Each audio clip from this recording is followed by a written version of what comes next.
Hello everyone, आज हम जो है मैनेजमेंट अकाउंटिंग का मीनिंग और उसके करैक्टरिस्टिक्स जो है स्टडी करेंगे। अभी तक हमने मैनेजमेंट को जानने से पहले उससे पहले की दो ब्रांचेस यानी कि फाइनेंशियल अकाउंटिंग और कॉस्ट अकाउंटिंग के बारे में स्टडी किया। अब हम जो है मीनिंग ऑफ मैनेजमेंट अकाउंटिंग करेंगे कि मैनेजमेंट अकाउंटिंग का क्या मतलब है और इसका इमर्जेंस कब हुआ।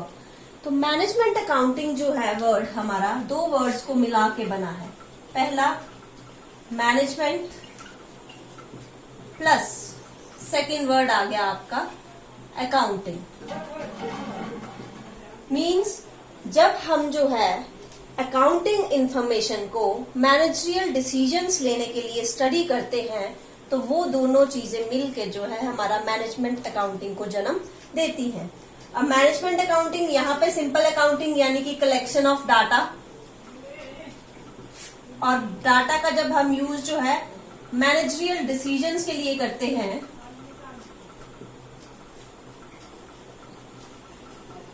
तो वो हमारा जो है इकट्ठा करके मैनेजमेंट अकाउंटिंग बन जाता है। और मैनेजमेंट अकाउंटिंग का इमर्जेंस जो हुआ था वो रिसेंट टाइम्स में ही हुआ है, यानी कि 1950 में जो है एक अकाउंटेंट की एक टीम जो है वो यूएस से गई, जिसमें एंग्लो अमेरिकन कंसर्न था। वहां जाके जो है मैनेजमेंट अकाउंटिंग का टर्म का यूज जो है किया गया। अदरवाइज कॉस्ट अकाउंटेंसी में इसका पहले रेफरेंस नहीं माना जाता है। तो मैनेजमेंट अकाउंटिंग का इमर्जेंस जो है हमारा 1950 में एंग्लो अमेरिकन कंसर्न के द्वारा जो है वहां पे अकाउंटेंट की एक टीम थी उनके द्वारा जो है किया गया।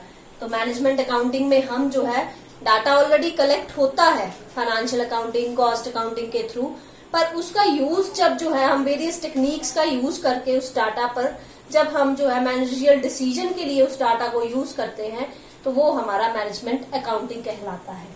अब जो नेक्स्ट टॉपिक हम करेंगे नेचर ऑफ मैनेजमेंट अकाउंटिंग, कि मैनेजमेंट अकाउंटिंग के क्या फीचर्स हैं, क्या करैक्टरिस्टिक्स हैं, क्या उसमें विशेषताएं जो है होती हैं। तो फर्स्ट फीचर आ गया आपका प्रोवाइडिंग अकाउंटिंग इंफॉर्मेशन, कि मैनेजमेंट अकाउंटिंग जो है अकाउंटिंग इंफॉर्मेशन कलेक्ट करना, डाटा कलेक्शन जो है वो एक प्राइमरी फंक्शन है अकाउंटेंसी का, जो कि हमारा फाइनेंशियल अकाउंटिंग में कॉस्ट अकाउंटिंग में भी किया जाता है। लेकिन उनको जो है विद इंटरप्रिटेशन विद उनका स्पेशल टेक्निक्स जो है प्रेजेंट करना अकाउंटिंग इंफॉर्मेशन को, ये काम जो है मैनेजमेंट अकाउंटेंट का रहता है। मैनेजमेंट अकाउंटेंट जो है वो फाइनेंशियल अकाउंटिंग और कॉस्ट अकाउंटिंग से डाटा लेकर, जो ऑलरेडी कलेक्टेड डाटा है प्राइमरी डाटा लेकर उस पे वेरियस टेक्निक्स का यूज करके जो है उसको और यूजफुल उस डाटा को जो है मैनेजरियल डिसीजंस के लिए बनाता है। सेकेंड जो हमारा फीचर आ गया वो आ गया कॉज एंड इफेक्ट एनालिसिस। जो हमारा फाइनेंशियल अकाउंटिंग है वो सिर्फ हमारा जो है प्रॉफिट और लॉस या फाइनेंशियल पोजीशन बताने तक ही सीमित रहता है, उसका इतना ही स्कोप रहता है। लेकिन वो प्रॉफिट क्यों आया या लॉस क्यों आया, उन कारणों को बताने के लिए जो है हमें मैनेजमेंट अकाउंटिंग की जरूरत पड़ती है। अब मान लो किसी कंपनी को जो है लॉस हो रहा है तो उस लॉस के कारणों को जानना जरूरी होता है, अदरवाइज हम उस लॉस के कारणों को जो है सही नहीं कर पाएंगे। इसी तरह सिर्फ लॉस नहीं बल्कि प्रॉफिट भी अगर हो रहा है कंपनी को तो उन प्रॉफिट के कारणों को जानना भी जरूरी है, ताकि हम फर्दर फ्यूचर में उन्हीं कारणों को फिर से अप्लाई करें और हमारा प्रॉफिट जो है वो इंक्रीज कर जाए। थर्ड फीचर आया use of special techniques and concepts, कि हमारा मैनेजमेंट अकाउंटिंग में जो है स्पेशल टेक्निक्स, जैसे हम आगे पढ़ेंगे आगे चैप्टर्स में, बजटरी कंट्रोल, स्टैंडर्ड कॉस्टिंग, इस तरह की कई techniques, break even analysis, profit volume ratio, ये सारी टेक्निक्स मैनेजमेंट में इंक्लूड होती हैं। और इन टेक्निक्स का यूज करने से, इन कॉन्सेप्ट्स का यूज करने से जो हमारा डाटा है, जो अकाउंटिंग इंफॉर्मेशन है वो और ज्यादा यूजफुल बनती है, जिससे टॉप मैनेजमेंट को जो है डिसीजन मेकिंग में इजी रहता है। नेक्स्ट फीचर आ गया टेकिंग इम्पोर्टेंट डिसीजंस, कि मैनेजमेंट अकाउंटिंग जो है वो हमारा डिसीजन मेकिंग में भी हेल्प करता है। बेसिकली मैनेजमेंट अकाउंटिंग का इन्वेंट ही क्यों हुआ, डिसीजन मेकिंग के लिए, कि टॉप लेवल मैनेजमेंट को जो है सिर्फ रॉ डाटा नहीं चाहिए होता था जो कि फाइनेंशियल अकाउंटिंग से या कॉस्ट अकाउंटिंग से हमें मिलता था। उसके अलावा उस डाटा को यूजफुल बना के, मैनेजमेंट अकाउंटिंग के थ्रू यूजफुल बना के जो है उस डाटा को ज्यादा यूजफुल बना के मैनेजरियल डिसीजंस जो है वो लिए जा सकते हैं।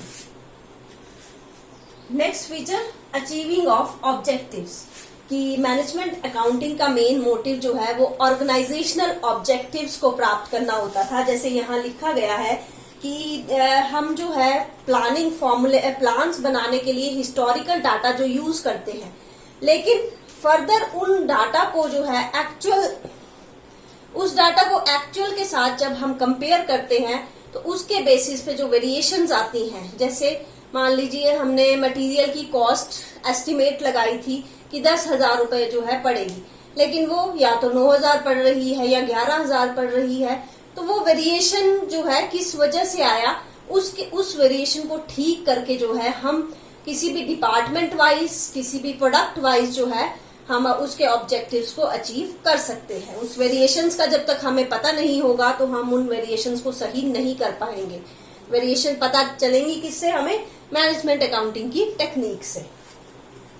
नेक्स्ट आ गया हमारा नो फिक्स्ड नॉर्म्स फॉलोड, कि जैसे फाइनेंशियल अकाउंटिंग में जो है फिक्स्ड नॉर्म्स की प्रॉफिट एंड लॉस का परफॉर्मा कैसा होगा या बैलेंस शीट का परफॉर्मा कैसा होगा वो बताया जाता है, लेकिन मैनेजमेंट अकाउंटिंग में किसी तरह का फिक्स्ड नॉर्म नहीं है। हालांकि टेक्निक्स मैनेजमेंट अकाउंटिंग की सिमिलर हैं, पर वो concern to concern, organisation to organisation या फिर पर्सन टू पर्सन जो है वेरी करती है। हर पर्सन की किसी टेक्निक को, कैश बजट बनाया जा रहा है तो कोई ऑर्गेनाइजेशन किस पर्पज से बना रहा है कैश बजट, उस पर डिपेंड करता है। वहां का जो एम्प्लॉय है, जो मैनेजमेंट अकाउंटेंट है, वो किस पर्पज से उस कैश बजट को यूज करना चाहता है, उस टेक्निक को यूज करना चाहता है, उसके अकॉर्डिंगली जो है मैनेजमेंट अकाउंटिंग की टेक्निक्स यूजफुल रहती है।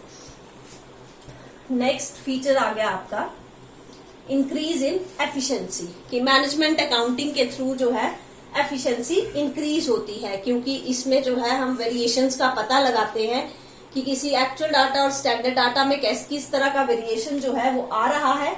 उन वेरिएशंस को सही करने के लिए जो है मैनेजमेंट अकाउंटिंग की डिसीजन मेकिंग प्रोसेस जो है ली जाती है। मींस मैनेजमेंट अकाउंटिंग की टेक्निक्स का यूज करके हम जो है वेरिएशंस का पता लगाते हैं, उसका क्या कारण है, क्या उसके इफेक्ट पड़ रहे हैं, उसके बेसिस पे जो है हम वेरिएशंस को सही करते हैं और डिपार्टमेंट की या प्रोडक्ट वाइज जो है एफिशिएंसी इंक्रीज होती है। नेक्स्ट फीचर आ गया हमारा supplies information and not decision, कि मैनेजमेंट अकाउंटिंग का काम जो है सिर्फ इंफॉर्मेशन को यूजफुल ढंग से प्रोवाइड करवाना है। डिसीजन लेना काम जो है वो मैनेजमेंट अकाउंटिंग का नहीं होता है। डिसीजन जो है टॉप मैनेजमेंट के द्वारा ही लिया जाता है। मींस जो मैनेजमेंट अकाउंटेंट है वो कॉस्ट अकाउंटेंट और फाइनेंशियल अकाउंटेंट से जो है डाटा कलेक्ट करेगा, उन डाटा पे वेरियस टेक्निक्स को अप्लाई करके जिस तरह का इंफॉर्मेशन जो है टॉप लेवल वालों को चाहिए होगी उस तरह की इंफॉर्मेशन वो तैयार करेगा और उसके बाद वो इंफॉर्मेशन जो है टॉप मैनेजमेंट को सप्लाई कर देगा। इसके बाद क्या डिसीजन लेना है, क्या पॉलिसी फ्रेम करनी है, ये काम टॉप लेवल मैनेजमेंट का रहता है। मैनेजमेंट अकाउंटेंट जो है सिर्फ इंफॉर्मेशन सप्लाई करने तक का काम जो है करता है।